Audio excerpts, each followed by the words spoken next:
Good morning, everybody. Happy Tuesday. We have an amazing show for everybody today. What do we have, Krystal? Indeed, we do. Lots of interesting stories unfolding this week. So first of all, we have a White House response on the latest with regards to these UFOs and whatever is going on there. Also, some really amazing excuses for why they have been supposedly unable to retrieve any of the debris. So we'll break all of that down for you. Also, some warnings to Americans who are in Russia that they need to get out and get out now. Why is this coming at this moment? We will take a look at that. Also, just breaking in the last several hours, another train derailment, this one outside of Houston. We have all of those details for you. Also, Pete Buttigieg, of course, Secretary of Transportation, continuing to fail at his job. New details about Jared Kushner and the way he cashed in on his government position, what that means going forward. Elon Musk and Starlink and Ukraine, updates there. We also have Jeremy Corbell in the show to talk about what is going on with these UFOs as well. And breaking this morning, yes. Get excited, guys. Nikki Haley has officially launched for president. Saagar and I are going to take a look at her announcement video, react live for you. We'll give you our full reaction. People made fun of us for saying 2024 is fully upon us. What did I try to tell you? We tried to tell you. All right, it's February 14th. Yeah, exactly. It is here. So let's start with UFOs, my personal favorite topic. Extraordinary conference yesterday at the White House with the press secretary, Karine Jean-Pierre, opening up the actual address to the press and saying that there is no evidence of extraterrestrial life. Then you had John Kirby, the national security spokesperson for the White House and for the Pentagon, take the podium and deliver some more details about these 3 UFO incidents. Let's take a listen fully to what they said. There is no indication of aliens or extraterrestrial activity with these recent takedowns. Again, there is no indication of aliens or terrestrial activity with these recent takedowns. Wanted to make sure that the American people knew that, all of you knew that, and it was important for us to say that from here because we've been hearing a lot about it. I'm not. Would you tell us? I'm just, I loved E.T., the movie, but I'm just going to leave it there. In light of the Chinese balloon program and this recent incursion into our airspace, the United States and Canada, through NORAD, have been more closely scrutinizing that airspace, including enhancing our radar capabilities, which, as the commander of NORTHCOM and NORAD, General Van Herk, said just last night, may at least partially explain the increase in the objects that have been detected. There are no active tracks today, but the professionals at NORAD will continue to do their important work. We don't know what this exactly looked like, and again, we're still not sure exactly what the purpose of it was or who owned it, but we hope to be able to find out more once we can recover the debris from that one and from the other 2 as well. Couple of things that we could take away from that. Number one, I'm just disgusted by my former colleagues in the press who are laughing at this. And it's like, look, yeah, I get that it sounds extraordinary, but shooting down 3 things for the first time in U.S. history over U.S. airspace is also extraordinary. Your job is to not laugh, but it's to take it seriously. At the very least, just, do your job. Maybe a follow-up question. Maybe ask the question, as we have seen, if you'll remember, Krystal, the very first UFO report that came out, the press spun it as government finds no evidence of aliens. But you read it, and it's like, yeah, but they didn't find any evidence that it's not. The evidence is they have no idea what's going on. And as you listen throughout that entire briefing, you're like, oh, they still have no clue. It's been more than 72 hours now since the first UFO was shot down. We have no debris recovery, no update on debris recovery. Yeah, allegedly. And we're going to get into some of that. And one of the reasons why is we've seen a flurry of leaks that have come out where you have Canadian officials specifically, and the Pentagon is having a briefing today, actually just a couple of hours from when we're talking around right now, with all U.S. senators. It's a classified briefing. The memo of that briefing has gone ahead and leaked. And what they say is they believe, at least in the Canadian instance, it was a small metallic balloon. So first of all, what does metallic balloon mean? Second, what basis do you have for that information? But when you read deeper, the debris recovery efforts in all 3 of these cases, they are setting it up to look extraordinarily unlikely. And one of the other reasons why we should be skeptical, at least of this initial explanation, again, here's the thing, I think it probably is likely balloons, but we can't just take them at their word for it. We have to go back to the original briefing of the NORAD commander that was during the Super Bowl, where he very specifically laid out, I am not calling them balloons for a reason, I am calling them objects, and it was based on the initial description of these objects from the pilots themselves. Just take a listen to what he said then. I'm not going to categorize them as balloons. We're calling them objects for a reason. Certainly the event off the South Carolina coast for the Chinese spy balloon, that was clearly a balloon. These are objects. I am not able to categorize how they stay aloft. It could be a gaseous type of balloon inside a structure, or it could be some type of a propulsion system. But clearly, they're able to stay aloft. I would be hesitant to and urge you not to attribute it to any specific country. We don't know. This is the big divide we have here. This NORAD commander, he is the one who, frankly, has been the most honest. He was like, look, I'm not ruling out anything whenever it comes to aliens. He goes, number one. Number two, I'm not calling them balloons for a reason. People in a more classified setting have been trying to say that. But what we are watching right now is a concerted effort in all three debris recovery efforts to set the stage where they're like, look, it's likely that we'll just never get them. So my personal favorite, which you found, let's put this up there on the screen, from the Detroit News, Representative Alyssa Slotkin, who is a former CIA spook, just so you all know. She says that the shot down object is likely in very deep water. And actually, they changed that headline because originally they said, well, the recovery of the shot down object in Lake Huron is hampered by, quote, choppy waters. Now, I did go ahead and check because it did sound pretty incredulous to me. There were some choppy waves out there on the lake yesterday, but they keep changing their story. First it was, oh, well, the weather is bad in Alaska and the Yukon. Okay, you know, that's reasonable. You know, it's the winter,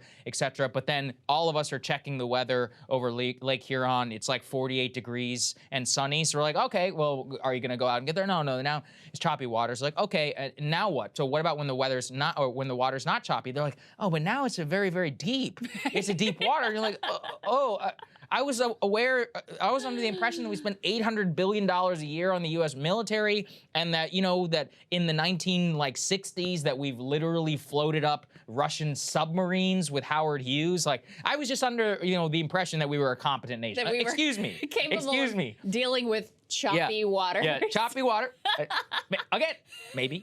Now, here's the other thing. I read even deeper, Krystal, and the Canadian officials are now doing the same thing. So get this. The Canadian Defense Ministry put out a background statement last night, and they were like, hey, look, you got to prepare yourself for, we're never going to find this thing in the Yukon. And it's like, oh, okay, why? And they're like, well, the search radius is 3,000 miles wide. Why? You know, I agree. I mean, because we shot it down. Right. We know where we shot it down. Could it really have drifted 3,000 miles? Okay, let's say, you know, what did we learn after 9/11? You know, with the whole, or when people were looking at the debris radius in terms of a couple hundred miles, you know, reasonable, but 3,000? Well, why exactly is it 3,000? Don't we know exactly when it went down? And, you know, once again, like, I was under the impression, excuse me, of a very sophisticated military equipment, which is capable of putting a Hellfire missile literally in the passenger side of a car, something I've literally seen happen from my days of covering the defense industry. So, for, you know, that begs a little bit of belief. But first of all, same thing. He goes, you should prepare yourself for, we may never find it. And then on the Alaska UFO, it's the exact same thing. The weather is bad. I checked. The weather is, it's like freezing temperature in the Aleutian Islands. It's like 33 degrees. It has been snowing, you know, undeniably like lower light conditions. Sure. But, you know, once again, you know, we do have military assets to fly up there all the time. And you know, once, like, don't we have unmanned assets? Like, can't you go and snap a picture? With the Chinese balloon, we had a video of it happening in the sky, number one. Number two, within 2 hours, you had a video of people literally pulling it up. Already, DOD has released even more of what has come out from the Chinese balloon of Navy divers and others who are recovering some of this. In all three now of the UFO cases, they say, no, they're preparing the ground for, we're never going to find it. And they want you to forget about it. I honestly think that's what's happening. That's it. They want you to run out the clock so that people move on to whatever is next, and we forget about the fact that, I mean, listen, if it was one, you know, the one over the Aleutian Islands or whatever, and they're like, listen, it's tough out there. Okay, maybe. But all three, after we literally just saw you have no trouble whatsoever getting the Chinese spy balloon, like, I'm sorry, I just don't believe it. I just don't believe it. The idea, and listen, I saw, because you tweeted about the Alyssa Slotkin choppy waters thing, and I saw all kinds of people below, like, you don't get it, like, Huron, it really does get crazy out there. It's like, okay, I believe you, but also, really, the United States military is unable to deal with choppy waters. I just don't buy it. I do not buy it. So I also think it's interesting that the one piece of information that they did allow to leak out, and make no mistake about it, it was allowed to leak out, is the piece from this memo about what they think the one over Alaska ultimately was, which is like the most like, everybody calm down, it's just another balloon, nothing to see here. But again, if they knew these were all balloons, if they had specific information about what was going on here, and it was, you know, nothing really to see here, some corporate balloon or whatever, which is something that they've floated, that like some, it could be some corporate company balloon. Or well, then why didn't the company come out and say it? Yeah, Okay? then, I mean, they would tell us that. Right. If it was something that was as little or as insignificant as that ultimately. So I don't know what's going on, but I definitely know that we are not getting the full story of what they know and what they've been able to accomplish. Not even close. And let's put this up there on the screen for the next one. You know, we already have here ex-NORAD commander saying the UFOs are a, quote, concerted effort to test out outdated systems. He might be right. But the more important one is the headline, we still have not recovered any debris from the 3 that were shot down over the weekend. And the Secretary of Defense, Lloyd Austin, actually talked about that on a trip. The audio is a little weird because he was speaking right outside of an airplane, but we're going to play it for you. Let's go and take a listen. Because we've not been able to definitively assess what these recent objects are, we've acted out of an abundance of caution to protect our security and interests. That's why we have teams working hard to track down the debris from over the weekend. Got teams working hard, but we still haven't been able to do it. Okay, maybe. And, you know, some of the stuff that's coming out about these initial encounters are pretty crazy. Let's go ahead and put this up there on the screen. So last night it broke from Lucas Tomlinson. He's a great Pentagon reporter. I remember him from my days there. He says, quote, the U.S. Air Force F-16 that shot down the unknown object over Lake Huron yesterday missed on its first attempt. It's not clear where the first missile landed. A second Sidewinder air-to-air missile was needed.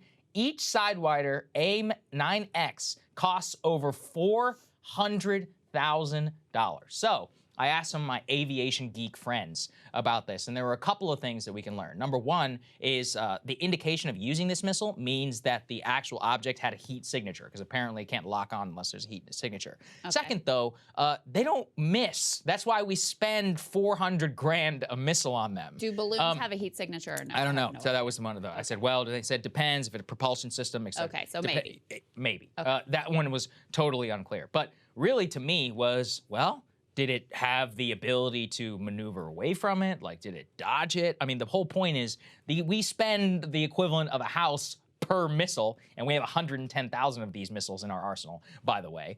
Why do we have them? Because they're very accurate. They go all the way back, I believe, until the 1950s, that we keep engineering for. It's considered like the gold standard for the U.S. Air Force. And specifically, the fact that they missed, a lot of people were raising questions about that. They were like, wait, does that mean that, first of all, we remember that some of the pilots had talked about how the sensors were jammed. I don't know if people know this, but actively jamming radar is an act of war under our rules of engagement. So that means, if that's what happened, they said sensors, they didn't necessarily use the word radar. But I am taking a lot of interest here in these pilots. I looked it up. We spent $6 million just to train the pilot. The aircraft itself, who knows how many tens of millions of dollars the aircraft is. It costs $30,000 per flight hour and $400,000 per missile. Like, these are sophisticated pieces of military equipment, and they don't miss all that often, specifically for this reason. So that's pretty extraordinary. It's extraordinary that it missed. Could be human error. I mean, could be. Although, you know, I think we spend house per missile so that you don't have human error in these situations. All you really have to do is lock on and press a button. But I guess it technically could have been a misfire. But then why are we spending $400,000 per missile anyway? So I have a lot of questions about this one. I mean, I guess if I was going to try to get into, like, you know, what the excuse could be, I remember before the Chinese spy balloon was shot down, there was a lot of analysis of, like, actually it's more complicated to like take down a balloon than you think it is because of the altitude and because it's a different size or bullets don't whatever. work at 60,000 feet. Maybe it's because these aren't designed to take down balloons. Sure. That's possible. possible. But this whole portrait is either one of a gigantic cover-up or just like an embarrassing display of mass incompetence and like revealing how, you know, before Russia invaded Ukraine, everyone was like, oh my God, the Russian military, whatever. And then once they did invade Ukraine, it was like, yeah, this still isn't all that it was really cracked up to be. I'm getting some of those vibes here. It's either, like I said, either there's a lot that we're not being told, which I think is very possible, if not likely, or we are much less competent than what we think and what we ultimately portray to the world. It's one of those two things going on here. And by the way, combination of both. most likely. That's true too. I think it's a combination as well. of both. I mean, one thing I know is that we are being spun as much as possible. And they are, look, without a doubt, I read you those 3 separate quotes that they gave about debris recovery. They are setting it up so that it'll either be weeks before you get something, or they're just going to say that we never found anything at all. My entire monologue today, by the way, is about the history of UFO cover-ups, about Roswell and all of that, and exactly why I am so skeptical in all of this, because the longer you wait and the longer you have for them to possibly fabricate evidence, come up with a new story and all of that, it's just like the early days of many of the UFO cover-ups. I wonder, how the explanation is like, okay, after the Chinese spy balloon, then we recalibrated the radars so we're more sensitive and we're like looking at these higher altitudes, et cetera, and looking for things that are as small as a car. I wonder if they're going to recalibrate them so that they can just pretend like none of this is happening again. Just like, we're good. That's the whole point. Away. And that's exactly what UFO people have been saying this whole time. They're like, you have no idea what's up there because you're not looking for it. It's like the, I was reminded of the scene from The Hunt for Red October where there's the new submarine and the sonar system doesn't know how to code the submarine. They're like calling it deep sea noises because they'd never heard the noise before. So how is your equipment is only as good as you know to what to look for. If you're not looking for anything, then you can say that you've never seen anything before. And that luckily they had human ingenuity as that character in the movie, Jonesy, great character, who was like, no, there's actually something else going on here. Well, we've had that now. We've had multiple Jonesies and pilots and Ryan Graves and David Fravor and many others. The Tic Tac pilot as well, I believe he's on TV last night. All of these people are the highly sophisticated warfighters, people who've flown thousands and thousands of hours. Like and as Tom Rogan said, if you believe that they're mentally unsound to make up a UFO story, why did we leave them in charge of these highly expensive, multi-hundred-million-dollar aircraft in charge of supporting U.S. troops and bombing enemy targets?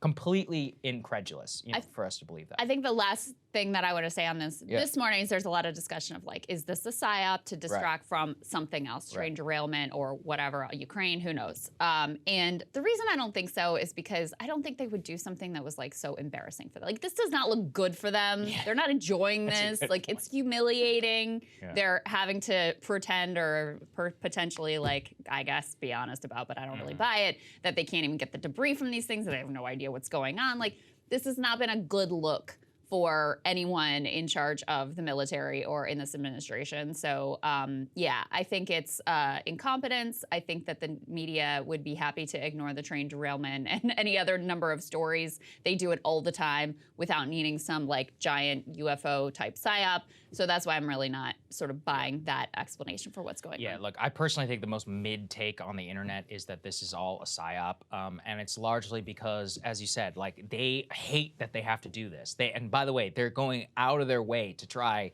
and keep it out of the news as possible, to keep everybody calmed down, which is all it fits very well with UFO history, of which I will get into. So we'll leave it at that. A little tease for Saagar's monologue. Yeah, that's right. We'll leave it at that. But let's just say all of this is straight out of the playbook. Let's go ahead and move on to Ukraine. Some crazy news yesterday. I still really don't know yet what to make of, but significant. Let's put this up there on the screen. The U.S. Embassy issued a flash to all American citizens in Russia with some pretty stark language. Quote, "Do not travel to Russia due to unpredictable consequences of the Russian invasion of Ukraine. U.S. citizens who live or travel in Russia must immediately leave the country." I think one of the extraordinary things about this advisory is not we advise U.S. citizens to leave. It says must immediately leave the country. That's one of the most stark warnings that I've ever seen from a U.S. embassy and from a U.S. consulate. And what was really crazy is that it was done in conjunction with a couple of other nations. Go ahead and put the next one up there on the screen. The French did not go as far as we did, but they said, quote, "France strongly urges its citizens to leave Russia if their presence is, quote, non-essential after the invasion of Ukraine. The weird thing about this is that the invasion happened a year ago. So why are we urging them to leave right now? So there's a couple of indications of things that I've seen. Number one was that they possibly have received intelligence. Oh, Brazil also joined in on this, by the way. Interesting. So you got France, Brazil, and the U.S. So maybe they received indications that the Russian government, after the whole Brittany Griner situation, was looking to take more hostages.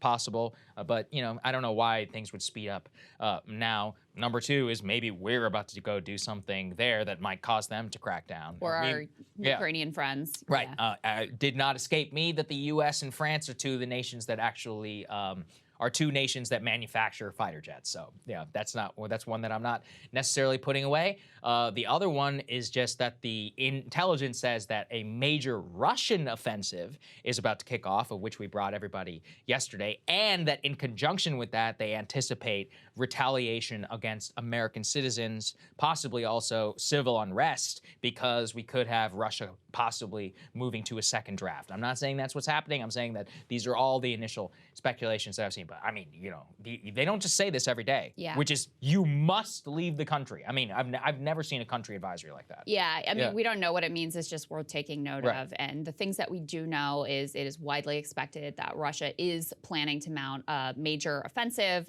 before Ukraine gets their hands on tanks and as spring starts to arrive in Ukraine. We know that Russian shelling has actually ticked up already. There's some speculation that that offensive has already begun. So, the expectation is, and there's a reason also why Zelensky has taken this time to travel around to Western allies and ask for fighter jets in particular and longer range missiles and to secure the tanks that have already been promised. So clearly there is an expectation that some major offensives are coming now, and maybe this relates to that. Maybe this is about something else. There's no way to know before it all unfolds. Yeah, look, it's an extraordinary situation. I think that's probably where we'll leave it. Let's put this up there on the screen, and this could have some indication of it, which is that if you'll remember that city of Bakhmut, where President Zelensky visited and liberated right before he came to the United States and famously brought the flag of liberation to the floor of the U.S. Congress. Well, Ukraine actually just told aid groups yesterday, U.S. aid groups specifically, you need to leave. Nobody knows what that might mean, but it is likely a prelude to Ukrainian withdrawal. So aid groups and civilians are no longer allowed to enter the city as of Monday. The military said that the fighting is continuing to intensify in the strategic city in eastern Ukraine, of which the Russians are expected to mount an offensive on. They said that the reason they wouldn't allow it was because of the danger that's going to be posed by street fighting. And the ban on volunteer access has been in the past a prelude to Ukrainian withdrawal. The Ukrainian military says, no, we have retained control of the city. We can resupply our troops. We can evacuate our wounded. But look, it's a precarious situation nonetheless, and at the very least, it is being contested, right, Krystal? Yeah. So that's what we can surmise, I think, from this situation. Which really underscores the fact that this war, unfortunately, has a long way to go, and the fact that Ukraine, really outperformed expectations and had a stunningly successful performance in the spring and summer offensive. No guarantees for the future. Russia has had time now to incorporate those hundreds of thousands of troops that they called up before and send them into the front lines. And so, there's a fear that the dynamics could ultimately be shifting in real time right now. Yep, absolutely. Let's go to the second part here.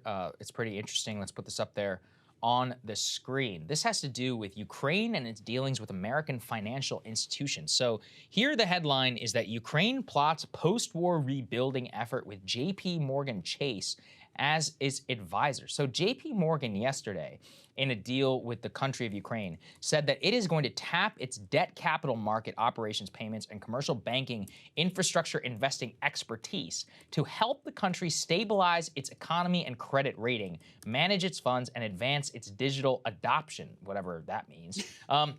What it really means, though, is that JP Morgan is going to work with Ukraine to raise private investment to help rebuild and invest for future growth in Ukraine, including, quote, renewable energy, agriculture, and technology. So outside of the initial things that they say, the reason why I think it's important is that these major Wall Street banks they are seeing some real profit opportunity here in Ukraine. I mean, I don't know. It's really disgusting to see. But of course, whenever you knock a whole city down after the war, somebody's got to rebuild it. Somebody's got to finance it. And it's not just the US government that's getting in on this. Also, Zelensky clearly sees this as a critical avenue. Not only with JP Morgan, just yesterday he met with the IMF, the International Monetary Fund, to secure even more loans to the Ukrainian government. Right now, Jamie Dimon is saying that the bank has led a $20 billion debt restructuring for Ukraine last year and has committed millions of dollars of support for Ukrainian refugees. But the reason why this is the prelude to possibly something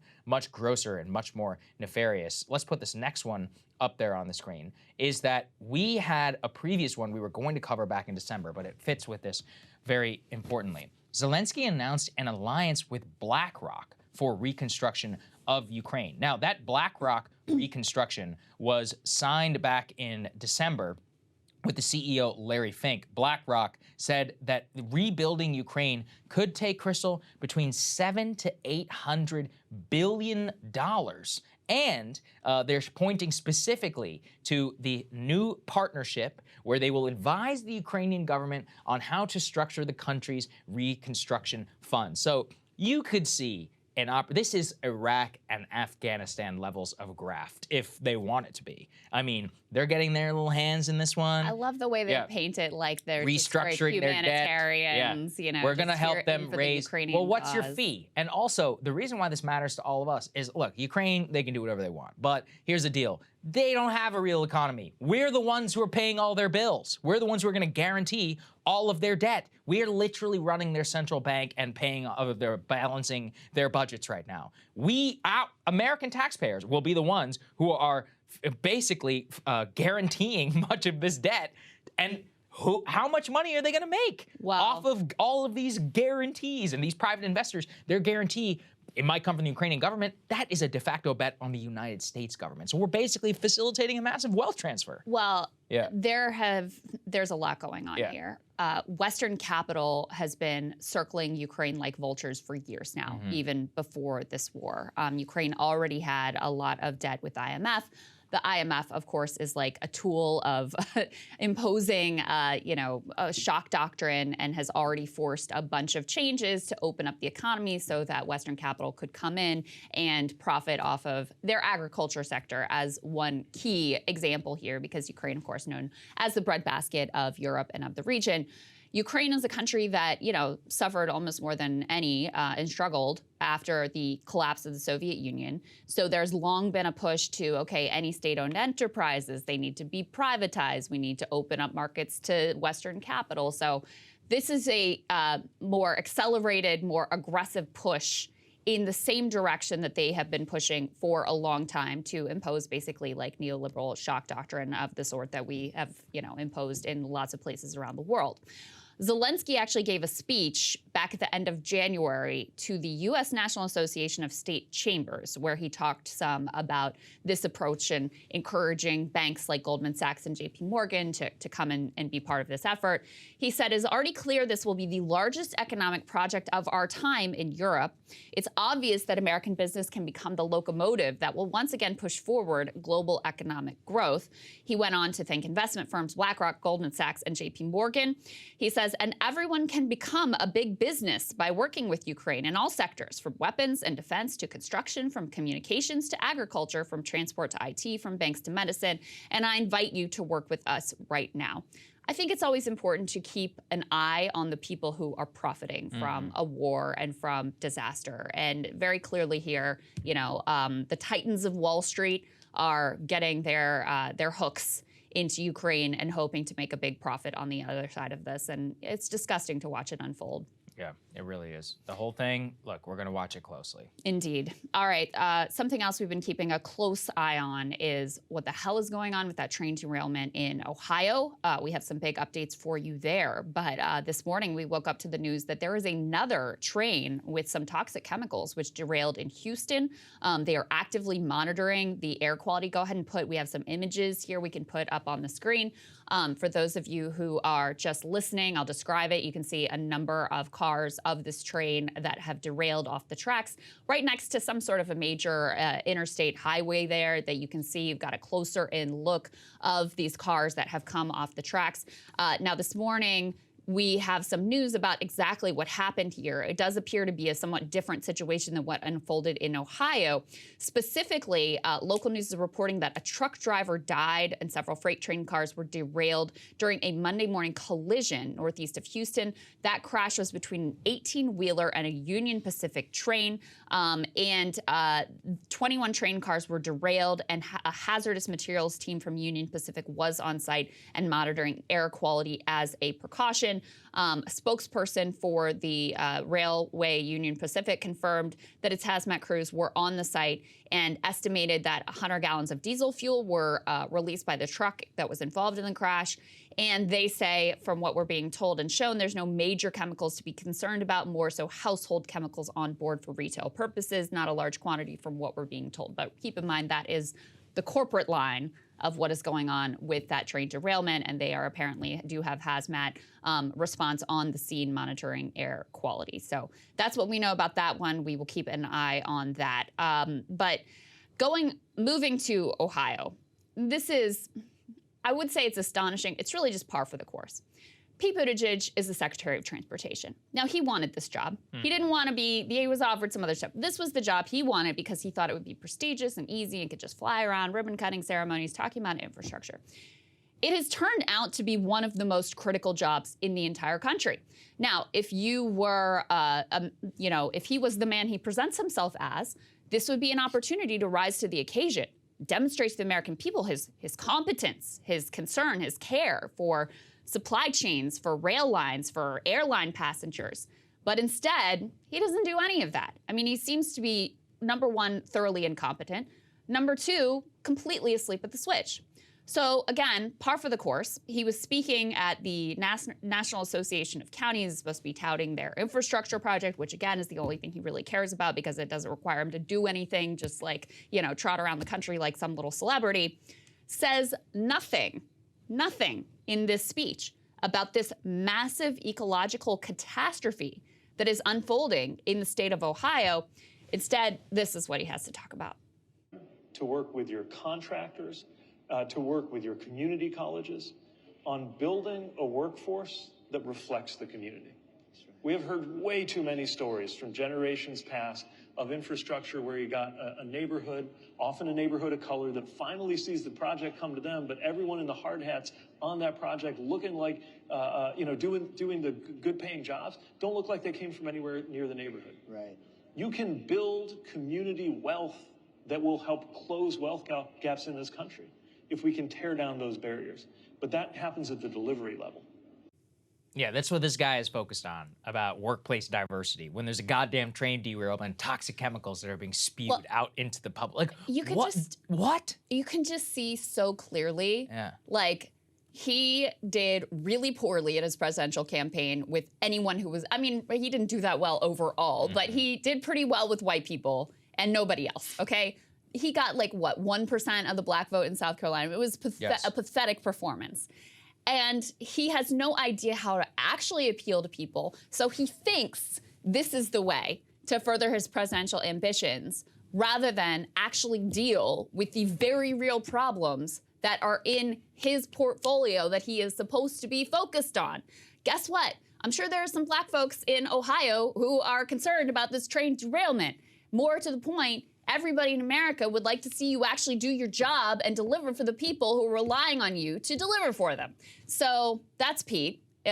Meanwhile, we are getting more details about exactly what is going on in Ohio, and it's quite scary. We've been talking about the fact, so this train derailed. There was a lot of corporate malfeasance and corruption that basically went into creating the conditions of this derailment. So that's story number one. We had a great guest on yesterday who talked about that.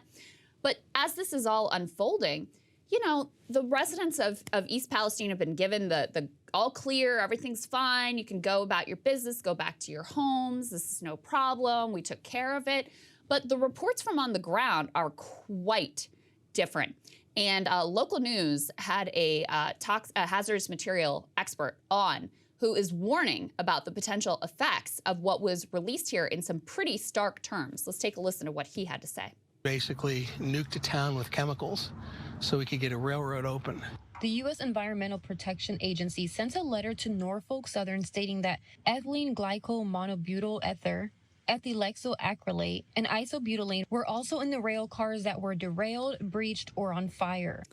So he says there, we basically nuked a town with chemicals so we could get a railroad open, and goes on to express concern about future cancer clusters, which, given that what was released here in this controlled release is a known carcinogen. So meanwhile, on the ground, you know, we're lucky to have a couple partners who've done great reporting here. Lever News has done some of the best reporting about the corruption and the greed that led to this situation to start with.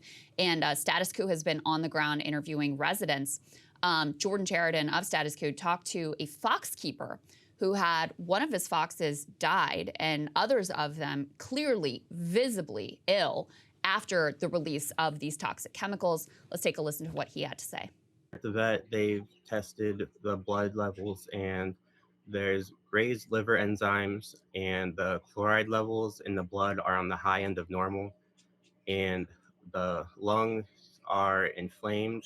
There's the eye irritation, and there is neurological issues going on, which is also things that can happen from the vinyl chloride exposure. And I have others that also have neurological issues that they're not themselves at all from it. And I'm really worried. And just to give you a sense, this isn't cherry picked. There are a lot of reports coming from locals who are there on the ground. This one was on TikTok. Someone who was taking a look at what they describe as hundreds of dead fish that are turning up in the streams there. Let's take a look at that. I think it's important for people to see the dead fish. I'm gonna walk under the bridge here above and show you. Coming right up, another fish. There's hundreds of them up here. So hundreds of dead fish, other animals like foxes that are dying. National Journal, actually, Saagar had a good report where they talked to people who were on the ground. And you're talking about people who, even after the all clear was given, they didn't come back fully to their homes, but they went back just to get something that they needed, you know, an ID, something else. So they're literally in and out. Eyes are watering and burning and headaches. And this is after they've been told, oh, it's all good, it's all fine. That report, this just breaks my heart, to give you a sense of what people are going through there. Talk about a woman named Andrea Belden who noticed her 2-year-old cat, Leo, lying motionless, heart racing and breathing labored, remained that way overnight. He was found to have congestive heart failure. Fluid filled around his heart and lungs. His liver enzymes shot up. Medication was not working. He wasn't moving. He wasn't eating, wasn't drinking, wasn't going to the bathroom. To continue treatment, she would have had to come up with $18,000. So she went to the railway, Norfolk Southern, and said, hey, listen, the vet says this is connected to what you all did. Let me keep my cat alive. They said no. Maybe in the future. Fat lot of good that does her now. And she had to put the cat to sleep. And even after putting the cat down, she still owes almost $10,000 for the treatment that Leo had already received. Just horrible. Just to give you a sense of, you know, one small piece of the nightmare that people are going through. And then, of course, people are terrified of, what is this doing to my kids? What is this doing to me? What does this mean for my future? And so far, there's no indication that Norfolk Southern has, you know, any plan to pay people for anything close to the damages that they have likely incurred here. Oh, yeah. And look, I mean, you know, we've covered here the unions were warning about this. I mean, that goes back to why the railway deal was a crime in the first place. And then second, I mean, where's our government? Like, yes. President Biden there's the biggest stories in the country, in my estimation right now, are UFOs and Ohio. He hasn't said a word about either of them. Where are you? And then his deputized people, one is abroad talking about, oh, we haven't recovered any debris yet. The other one is talking about workplace diversity. I mean, we have no confidence that anything is going to happen. Listen, if I was one of those people, there's no way in hell I'm going back to that town. Yeah, not a chance. Time. You know, there's a guy who, I have no idea the credibility of this guy, but he's on TikTok and he seemed like he knew what he was talking about. It seemed like he was a chemist. He had sort of like detailed knowledge about this particular chemical and the way it interacts with water and air and what temperature it boils at, et cetera. But one thing he said that definitely rang true for me based on what I've observed for the news is he said, listen, I study these industrial accidents all the time because it was like a particular fascination for him. He's like, the pattern is always the same. The company puts out the most positive, optimistic statement about what's going on. The politicians, they don't know and sometimes are in, bed with these people. And so they just parrot whatever the corporate line ultimately is.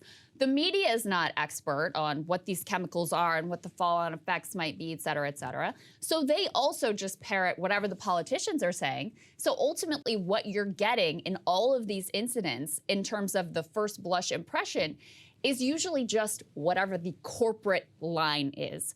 And so that's why I, too, would be deeply skeptical that it is actually safe in the area, that adequate testing has been done, that they even know what the potential fallout of such a thing could be. I mean, we've never had a situation before with this much of this particular chemical and being burned and how much seeped into the ground and how much went out in the air. And now we know that it seeped into the Ohio River Basin. What does that mean? I think one thing that we see with the UFOs too is like, they pretend like we're super competent and we know what's going on. We've got this lockdown. They don't really know, especially the local, but they're guessing. The media is guessing. And so I would take a lot more seriously the people who are living there, who are trying to go about their daily lives and are continuing to see and experience directly negative effects of whatever the hell happened here. Yeah. Absolutely. We're going to stay on it, guys. Yeah, 100%. Another thing we wanted to take a look at is the Washington Post has a new in-depth report about the way, especially Jared Kushner, but also Donald Trump himself, has profited off of their deep ties and relationship with Saudi Arabia. I mean, this has major implications for the foreign policy of their administration in the past, also major implications for what their foreign policy would be if they end up back in the White House. Let's go ahead and put this up on the screen.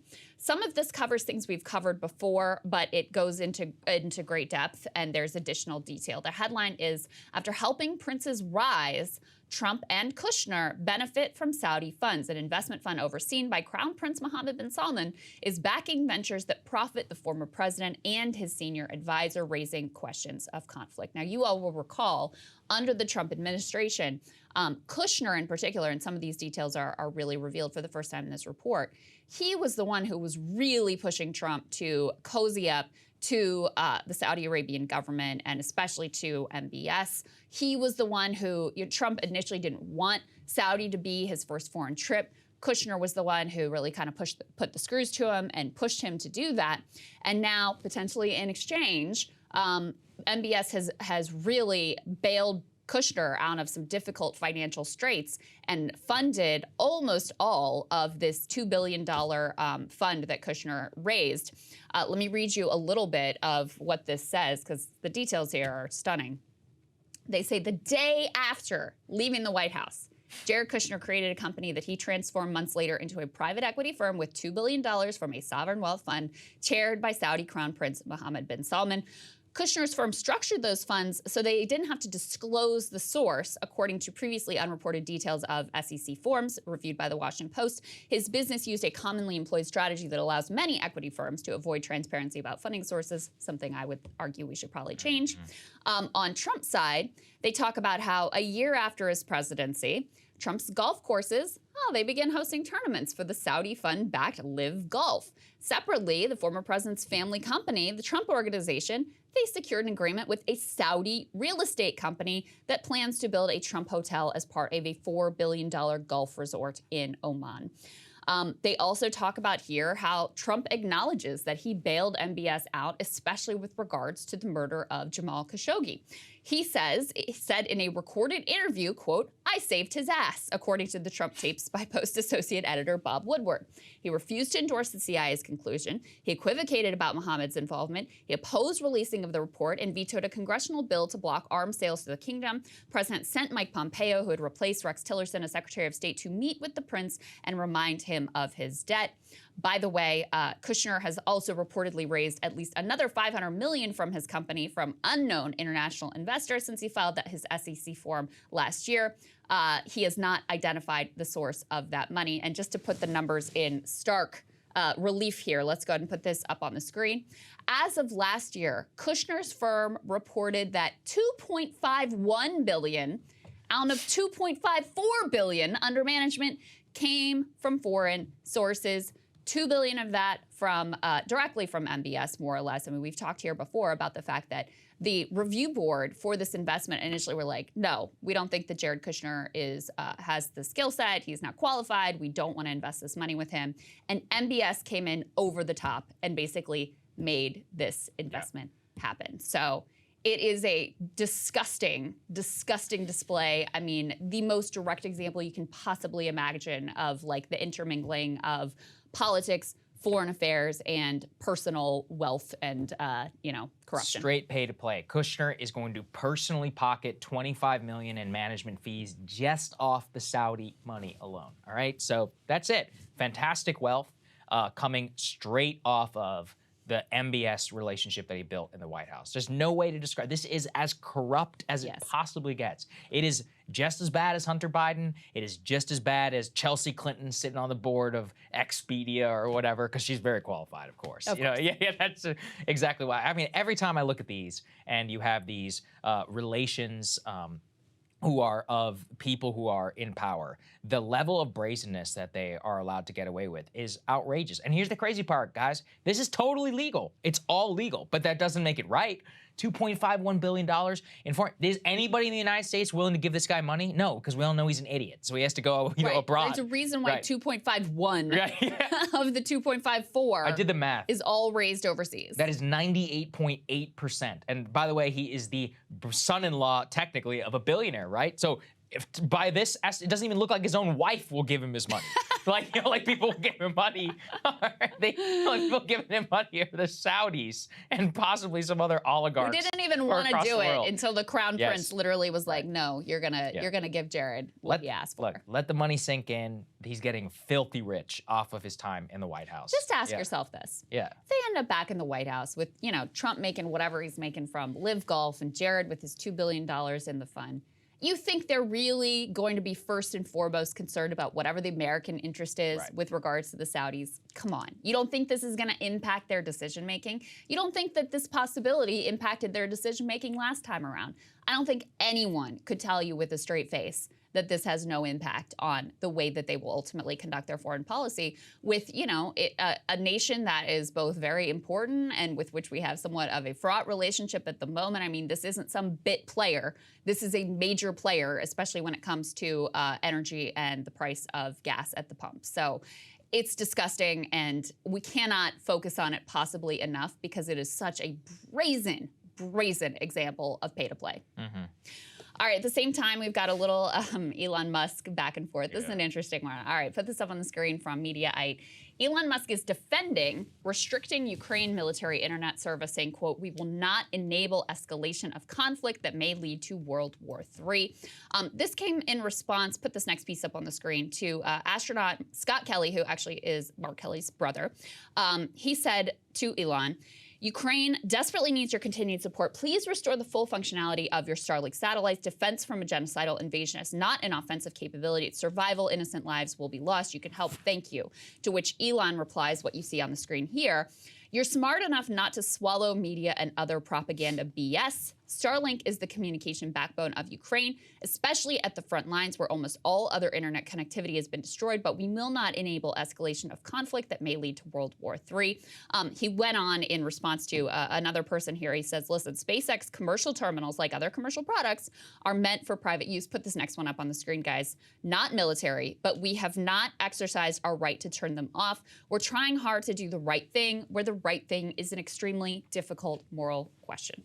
Now, you guys know I haven't been the biggest Right. Elon fan. On this, I will 100% defend him. And by the way, you know, it's not clear 100% what they have done to limit Starlink Right. service. They did announce they are going to limit it. There's some Wall Street Journal reporting that says basically Ukrainian soldiers say it's working largely as usual for frontline communications, but some units had reported issues with terminals attached to strike drones. So again, not 100% clear the ways that they have restricted it, but I think he's trying to strike what to me seems like a relatively reasonable balance, trying to avoid escalation leading to World War III.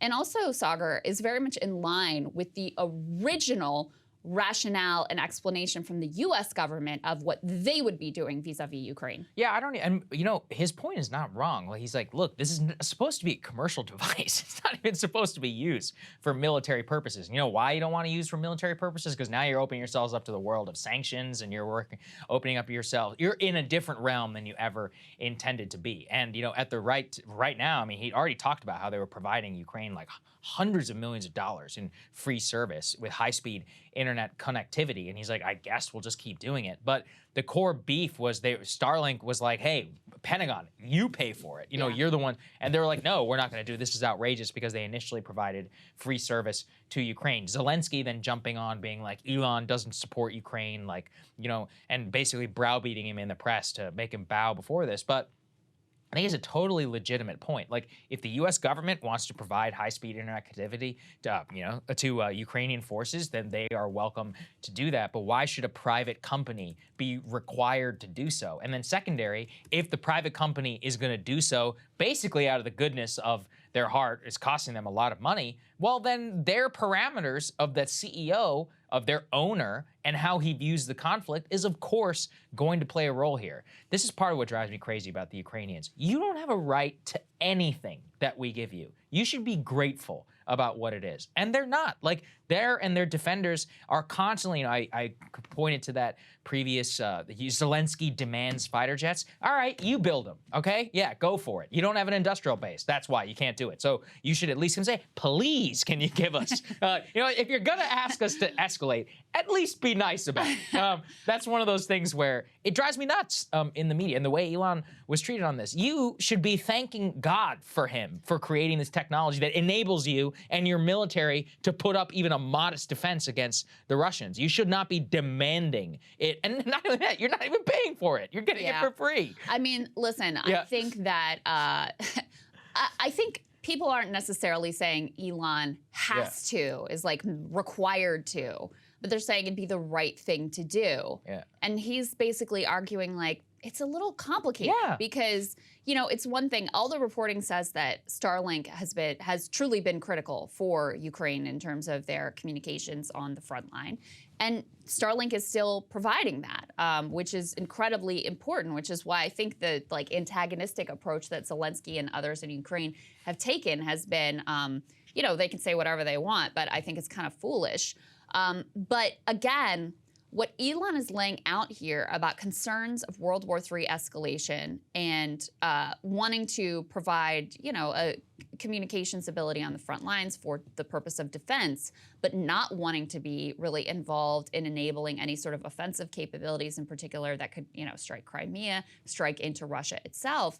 I think, again, that that's a reasonable moral stand to take as he's trying to sort through, you know, what their role here should ultimately be. So, yeah, I think the Ukrainian approach here has been a bit foolish. Ultimately, you know, this has been incredibly critical for their efforts. And instead of getting any sort of like appreciation or acknowledgement of how critical they have been, you know, he's basically getting shit on for getting involved at all. So yeah, but that's the thing. They're not foolish. They can get away with it. They never get called on anything. Zelensky literally lies about a Russian missile flying in Poland, calling for a no-fly zone. Everybody here is like, no, it's all good. You know what was crazy when that whole thing happened? Whenever it turned out that it was Ukrainian anti-air missile, they were like, oh, it's Russia's fault, actually, that our citizens were killed. What? They didn't even apologize for what happened. I mean, the level of which we accommodate them is crazy. You can say, yeah, look, what's going on there? It's unjust that you were invaded.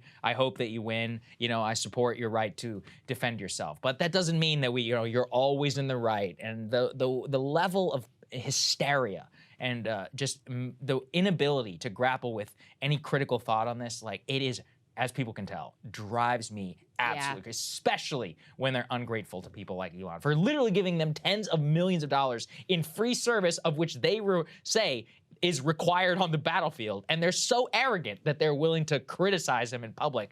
And, here's the thing, for all of his, like, I'll stand up, you still gave it to him, Elon. Like, you didn't actually back down. So I don't know, It just shows you, like, how powerful they really are in the zeitgeist. Well, one thing that is not controversial would be bringing Starlink capability to my home in rural Virginia. That's right. So something we can all get behind. I checked the map for you. It's coming in 2023. We'll see what that allegedly. was. Okay. All right, Saagar, what are you looking at? Well, everyone here knows I never miss a chance for a history lesson. So I thought in the midst of one of the most extraordinary moments in UFO history, it's important we take a step back, look at the past behavior of the US government on this topic as we attempt to parse all of what we know right now in real time.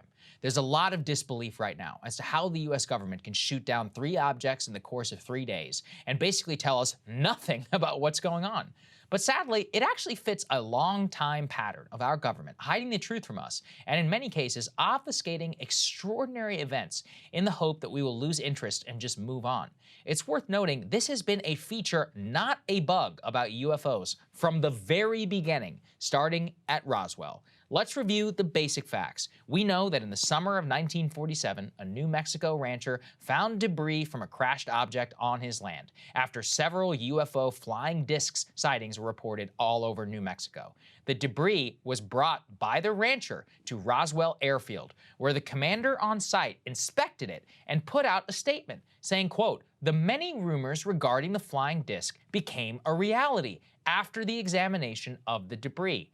And then, the next day, the government reversed themselves, saying, no, it wasn't a flying saucer or a flying disc. Actually, it was a weather balloon. Here's a photo for you. They stuck to that story for 50 years, when in 1994, they said after the Cold War, actually, wreckage from Roswell, it was part of a classified US government program known as Project Mogul, and it was a high-altitude balloon equipped with microphones that were designed to secretly float over the Soviet Union. They came up with the weather balloon story as a decoy. Maybe that's true, maybe it's not. But Roswell set the tone for which UFOs would be treated by the US government. Lies, obfuscations, sophisticated programs designed to keep as much information from the public as secret as possible. Despite the fallout of Roswell, UFO sightings, they didn't stop. Not from normal people. Pilots themselves were forcing the Air Force and the US military to create a task force dedicated to studying the UFO phenomenon. And this took on a few phases. It began in 1947. There was Project Sign, Project Grudge, and Project Blue Book. I'm skipping over a lot of history here, but the most extraordinary thing to occur during this initial phase is an alleged document that was known as the, quote, estimate of the situation. It was written sometime, if it ever existed, in 1948, after analyzing several incidents. This document, alleged by the Project Sign member and former Air Force Captain Edward Ruppelt, concluded that the UFO phenomenon was extraterrestrial life. The report was approved by the group that was studying the phenomenon before being rejected out of hand by the Chief of Staff of the United States Air Force. Then a critical incident happened. The 1952 UFO scare right over Washington, D.C., right here. 7 blips were spotted on the radar. Air traffic controllers at Reagan National Airport. One was moving at a very high rate of speed that was irregular. U.S. Air Force pilots were dispatched to intercept the object. They claimed they saw it with their own eyes, narrowly missed them. The radar signal was verified at nearby bases, military bases, in a frantic search. They still couldn't find him. A week later, the exact same thing happened again. And the headlines at the time screamed about flying discs, saucers, pilots, outflow of U.S. jets, and the press for once was actually trying to do its job. They were hammering the Truman administration, the Pentagon. They needed to provide answers. So what does the government do? What it does best. It lied. First, the general responsible for answering questions about the incident obfuscated every single detail possible from the press before landing on the preferred explanation that they have today. It was a, quote, temperature inversion. An explanation that holds no weight at all, and one that they landed on after frantically searching internally for something that they could use that might stop people from asking questions. The second thing they did was they convened a new group. It is known to history as the, quote, Robertson Panel. The panel was put together by the CIA in a joint advisory committee tasked with understanding UFOs. Now, instead of actually understanding UFOs, they reached a different conclusion. Actually, what they needed to do is a public education campaign to convince the American public that UFOs were nonsense, to weaponize the press, use prominent people in pop culture and media, including the Walt Disney Corporation, to convince Americans that UFOs were not a threat to American national security and that only cranks believed in them. This was at the height of CIA power in America, when they involved all sorts of insane black ops here in American soil, experimenting on American citizens to try and find a path to mind control. It set the tone from that day forward, from Project Blue Book, where the sole purpose of the project was to stigmatize UFOs, bury the evidence, cover it up, twist American public opinion away from any curiosity. And the reason I'm taking you through this torturous history is because this legacy of secrecy pervades the entire Pentagon today. We are really supposed to believe we had 3 UFOs shot down in 72 hours. There's not one photo of that wreckage. This is in an age where we knowingly put Hellfire missiles in moving cars in Afghanistan and have had that capability for over 20 years. Keep this in mind. This is after an extraordinary 5 years where we have literal video evidence of insane objects moving at high rates of speed. We have pilots on the record in the media believing that they saw something extraordinary and they have receipts to back it up. After all of that, they still drag their feet. 2 congressionally mandated reports release as little information to us as humanly possible. At the same time, they fulfill their Robertson Panel dreams. They have stigmatized UFOs to the American public using the media as their mouthpiece. Watch this clip that we showed you earlier. The White House telling us there's no evidence of alien spacecraft. Don't worry about it. The press corps, they giggle like little school children. I know there have been questions and concerns about this, but there is no indication of aliens or extraterrestrial activity with these recent takedowns. Again, there is no indication of aliens or terrestrial activity with these recent takedowns. Wanted to make sure that the American people knew that, all of you knew that, and it was important for us to say that from here because we've been hearing a lot about it. The Robertson Panel could have barely dreamed of a more compliant press corps than what you have right there. The good thing, though, is we do have the internet on our side and the ability to ask questions that we couldn't before. Maybe there's a benign explanation for what these aircraft that we shot down are. But one thing you should be sure of, don't believe any of the assurances from the US government on any of this. And anyway, that's what I come down to. I don't think people really know the history. And look, I know that it sounds crazy, but like you go back to Roswell, they're like, yeah, we solved the mystery. And the next day they put out this, the photo of the guy in a balloon. He's like, no, this is actually what he found. Then they were like, no, it wasn't a weather balloon. It was a top secret spy balloon. I've never heard that one before. Interesting, right? Spy balloons over the Soviet Union. And then, you have by the way, this is all out there on the record. The only thing I put in there, which is not verified, is that quote unquote estimate of the situation document. Nobody's ever been able to find it, but I mean, look, the guy was in charge of the program and he claims he wrote the memo and everything he wrote is totally backed up by his time in the government. And that UFO incident I mentioned, I mean, these are all verified documents. They've all come out, I believe, from these are FOIA. like articles in the Washington Post. Yes, I'm not objects over Washington, D.C. I'm showing you like clear documented evidence of inside the government where they're like, let's use the press to stigmatize this because we don't want the public asking questions. What was Disney's involved? You mentioned Walt. Well, so they wanted to use the Walt Disney Corporation to create movies where there was like UFOs and where the people were not supposed to believe that what they were seeing was UFO, that the person who believed in UFO was crazy. So it's like a whole concerted media campaign. Yeah, I mean, look, it's all out there in the open. I mean, I think the most important thing to take from this is like for all of their assurances today and claim, we just, the waters were choppy at Lake Huron. We couldn't get the debris. Oh, well, we'll keep trying, I promise. And then just hope that people like move on and don't think about it.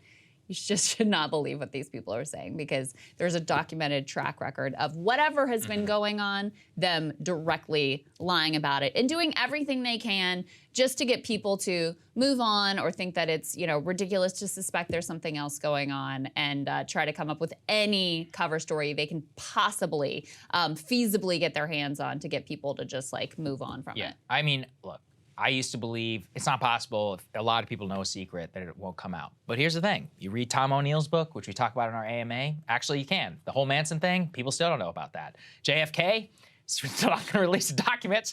Clearly there was a conspiracy. I'm reading Daniel Ellsberg's book right now called Secrets, and one thing he says in there is that I learned firsthand it is possible to keep a lie, which thousands of people know, outside of the general public's knowledge. Yeah. So listen to the man who leaked the Pentagon Papers. Think even about something like Afghanistan, Yeah. where there were thousands of people who knew that, you know, our attempts to prop up the Afghani government there were a failure, that the whole mission was a failure, that we were just, it was just basically a giant grift for Beltway military industrial complex contractors. That stayed a secret for a long time until there was no more denying it. So yeah, definitely possible. Yes, absolutely. Krystal, what are you taking a look at? Well, guys, the fallout continues over what could be the largest public corruption scandal in history. Now, as you will recall, various politically connected individuals in the state of Mississippi, including former NFL star Brett Favre, are accused of stealing a combined total of some $70 to $90 million that was intended for needy welfare recipients. Now, the brazen details of the scandal are truly shocking. Favre alone is said to have pocketed $1 million in speaking fees for talks he never gave, and was working with a politically connected charity to have a multi-million-dollar volleyball stadium for his daughter financed out of those welfare funds. Now, Favre denies wrongdoing. He says he didn't have any idea where this money was coming from. I put that disclaimer up top because I don't want to get sued. And apparently Favre is in a litigious mood. He is now suing 2 commentators who opined on the matter, and even the Mississippi State Auditor, I guess for daring to uncover Favre's alleged fraud. So here are the details. Favre has filed defamation lawsuits against sports commentator Shannon Sharpe and Pat McAfee, along with state auditor Shad White. Apparently, he's upset with Shannon Sharpe for saying that Favre was a, quote, sorry mofo to steal from the lowest of the low, and that Favre, quote, stole money from people that really needed that money. Now, Favre is also upset with McAfee for calling him a, quote, thief, and for saying Favre was, quote, stealing from poor people in Mississippi. As for the state auditor, the suit accuses White of shamelessly and falsely attacking Favre's good name. Now, perhaps, if you don't want to have your good name attacked, don't try to pilfer welfare funds to build your daughter a stadium. Allegedly.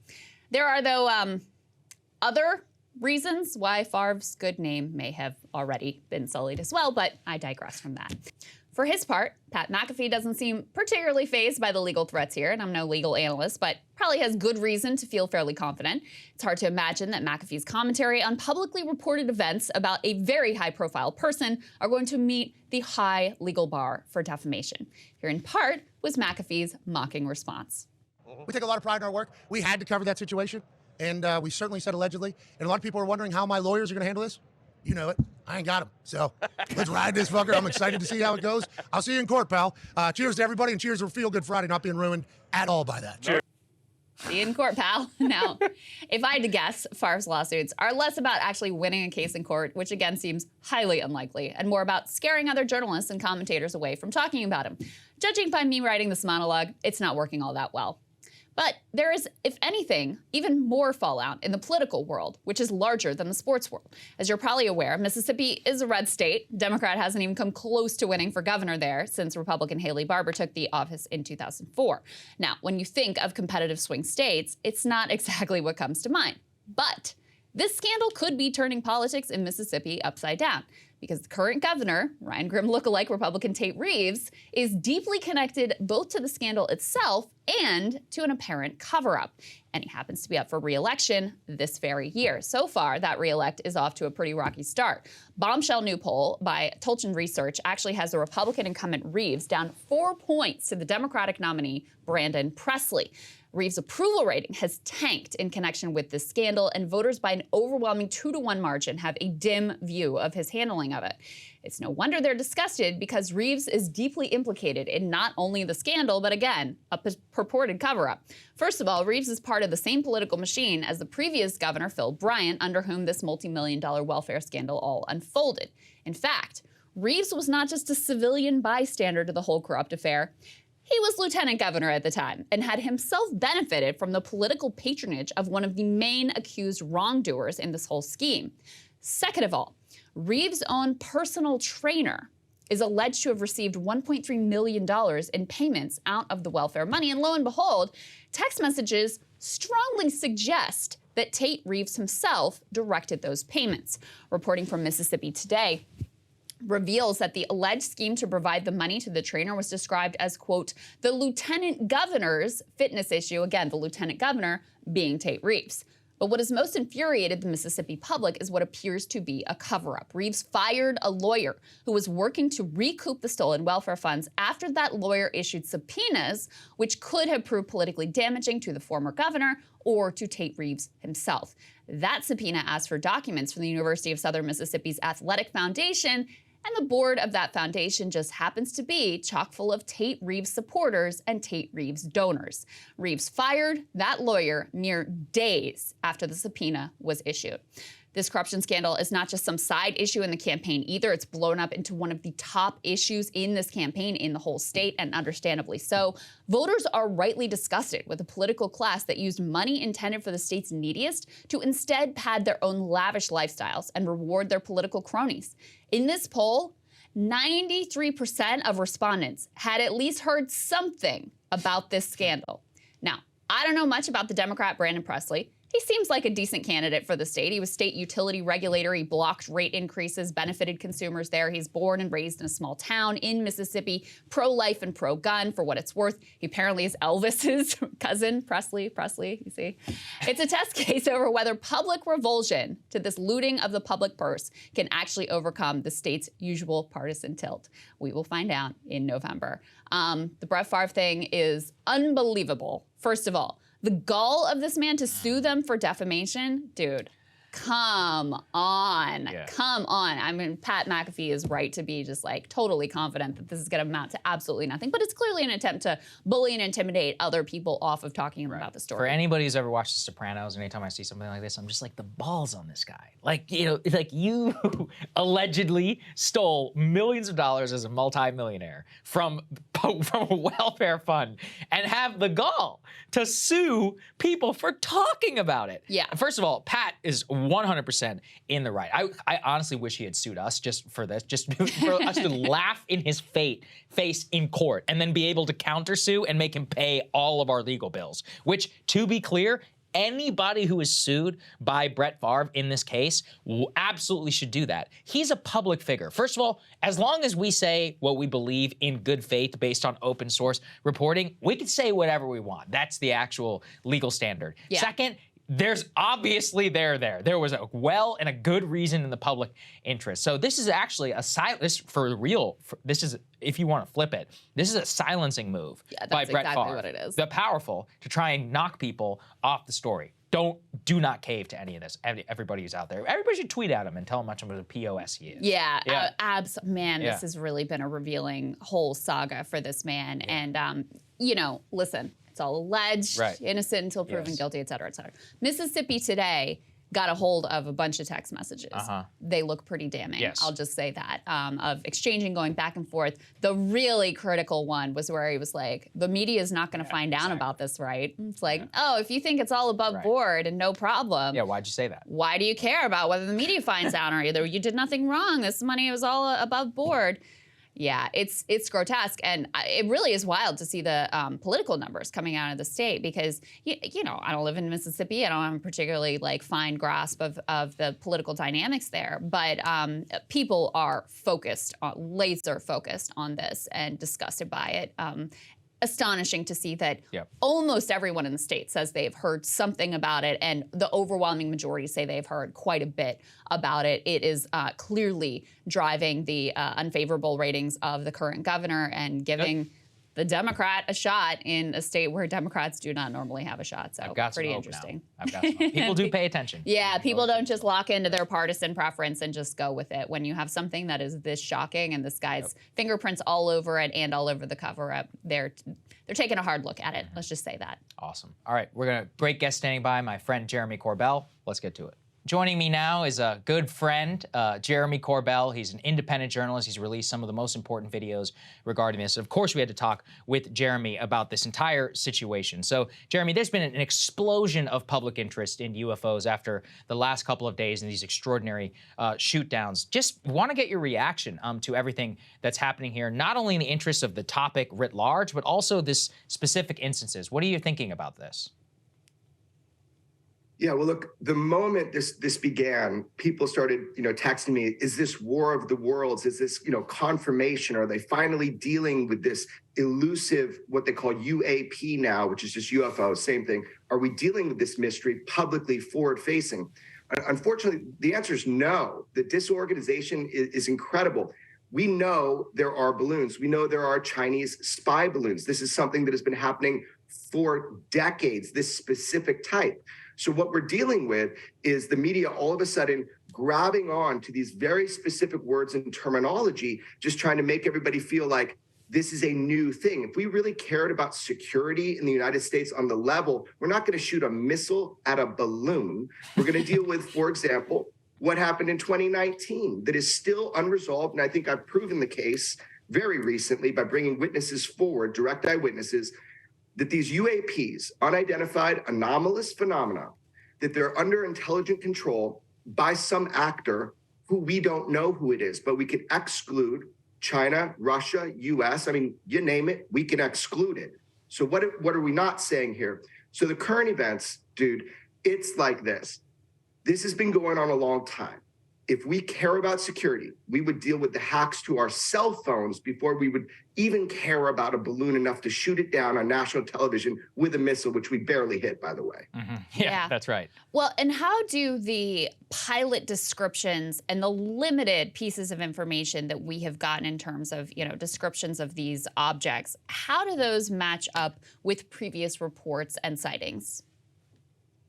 Right. That's a really important distinguishing quality here is that the UAP phenomenon, it's going on all the time and it's over decades, if not generations. So what pilots are seeing and saying now with these particular events, it is not as extraordinary as what we have heard from, like, let's say, Commander David Fravor, Commander Underwood, Lieutenant Ryan Graves.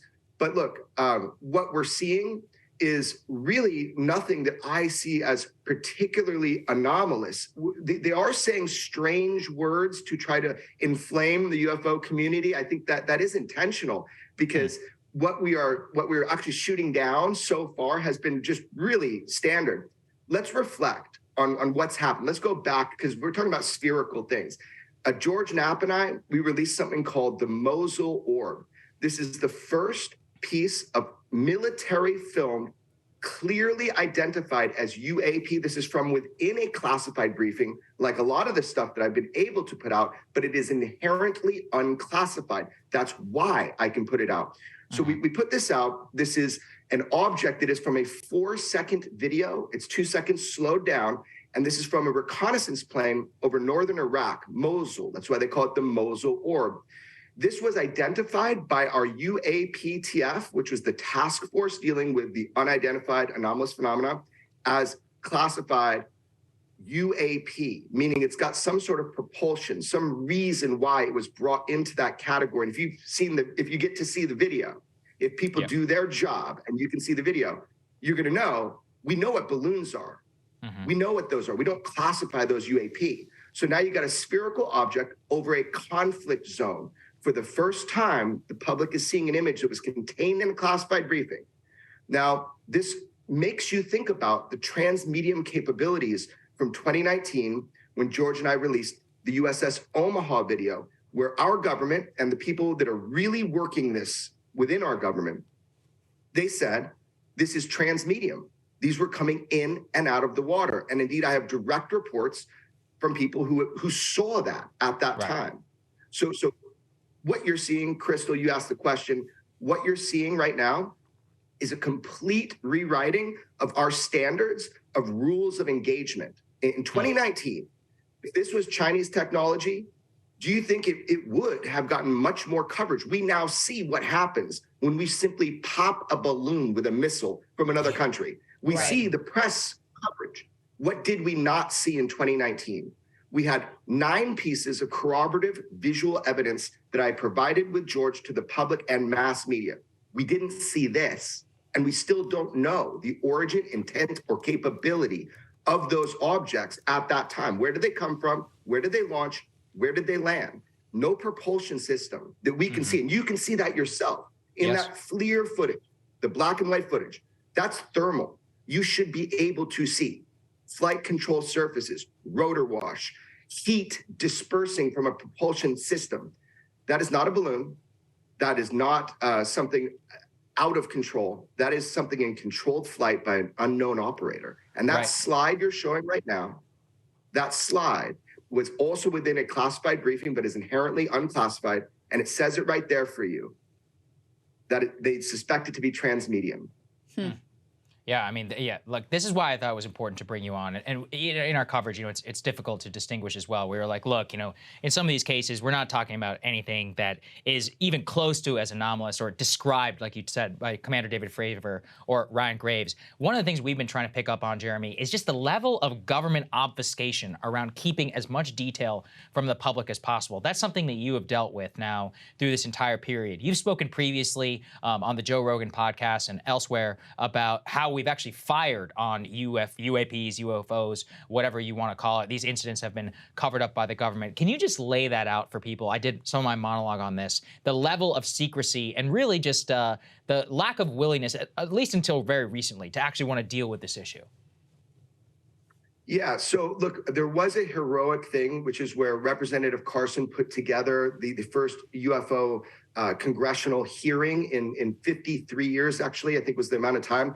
So there are people that want to address this soberly and straight on, but the stigma, that is really the thing. It's very bizarre. The stigma is what causes, as far as I can see so far, a lot of the lack of journalism and the pre-bunking that is done on the UFO phenomenon. But even within our mechanisms of government, it's really stigma. It's like we don't want to admit what's right in front of us, the UAP issue, because it has all of this baggage. But look, you have objects of unknown origin flying with impunity in our restricted airspace. We need to deal with it. Now, there is directed disinformation and misinformation about the UFO topic, and I have dealt with that specifically and personally. I'll give you an example. The only spokesperson for the UAP topic that the public has is Susan Go. Susan Go at the Pentagon. Now, her statements have not only been misleading to the American public, other than when she did confirm, I think because it's so obvious that what I obtained and released was government film footage from active UFO investigations and did show true UAP. There has been an attempt to try to be very unclear to the American public, and she's doing that right now. Whoever is telling her to do it is who we should find out. That image I put out, the Mosul orb, is really important. When it comes to shoot downs, I have talked about it, and I have said, and everybody got real upset at me over a long time, we are constantly shooting at unknowns, but the rules of engagement is that it's usually over conflict zones. It's when these objects, who, by the way, Russia and Syria also fire upon, so we know it's not their units, but that happens because of the proximity of UAP to ground troops. That's one of the criteria of why they'll fire on it. But now we're seeing it over the US. And we don't know if these things, even if they are balloons, which most of them are, we don't know if they're manned or unmanned. So the shoot down thing, look, I don't have a crystal ball, right? But why I know that is because I've been exposed to reports and briefings. That's why I could say it before it became something everybody else was talking about nationally. Got it. I wonder what you make of the theory that this is all sort of like a psyop. It's like a shiny object to keep us all talking and distracted while, some other major event is unfolding. People have been pointing to the train derailment in Ohio that hasn't gotten a lot of media attention. What do you make of that argument that not just these instances, but other reported instances are also part of some broader government psyop? Yeah, I wish I could report to you that we have a well-oiled machine where the deception is really well done. I always feel like I should be, as a journalist, a few steps ahead of the BS, right? Well, I'm about 20, and that's concerning. That's very concerning. So this idea that there's a psyops and we're trying to distract people, that's just not true. You've got maybe on a low level, sure, very, very low, like, Susan Go at the Pentagon, whoever's telling her not to confirm certain things. But on the broad picture, I think people are really trying their best. I have met some great people within the different departments that basically say, we want to be forward-facing on this issue. We realize that the pilots are having to deal with this. So that was why you saw that forward great movement. Congressman Gallagher came up, really threw down for the American public in that UFO hearing. He's kind of like a hero to a lot of people in the world interested in facing this topic. So I don't feel that is a well-orchestrated and oiled machine of deception. I would like to believe that we were that sophisticated, but I think the bureaucracy, like, I'm nimble. I'm on my feet as a journalist. And that's why I think journalists like myself, we can get better briefings than people in Congress or Senate, which is kind of scary. Right. Yeah, I think that's what's so important. My last question, Jeremy, is what should people look for in the coming days? Not only about the shoot downs, but overall on the topic, and where can they learn even more about this? Sure. So I started a new show called Weaponized Podcast with my mentor in journalism, George Knapp, and we have been breaking news with each episode. So what you can expect is more direct military filmed UAPI designated imagery and video, as well as a bunch of great conversations and people coming forward. You call them whistleblowers. I would say they're just telling the truth. Yep. So you expect a lot of that. Weaponizedpodcast.com. Yeah. Thank you. Awesome. All right. Well, we'll have a link down there to the description. Jeremy, really appreciate you taking the time. I know you had to get up early for us. It means a lot, and we rely on you heavily, so thank you. Great talking to you, Jeremy. Thank you for covering this, both of you. Thank you for covering it. Absolutely, yeah, our pleasure. At the same time, Saagar, we have some domestic political news breaking this morning. I know you're very excited because the former South Carolina governor and ambassador to the UN under Donald Trump, Nikki Haley, has announced she is officially running for president. It's happening, people. It's all happening. Thought we'd give you a little taste of her announcement video, and Saagar and I will react on the other side. Take a look. It's a great day in South Carolina. It's a great day. It's a great day. A great day. A great day in South Carolina. We were strong. We were proud. Republicans have lost the popular vote in 7 out of the last 8 presidential elections. That has to change. Joe Biden's record is abysmal, but that shouldn't come as a surprise. The Washington establishment has failed us over and over and over again. It's time for a new generation of leadership. You should know this about me. I don't put up with bullies. And when you kick back, it hurts them more if you're wearing heels. I'm Nikki Haley, and I'm running for president. Oh my God. Who gave this woman the impression that anybody gives a shit about her high heels? I don't understand it. Like, where did this become a meme?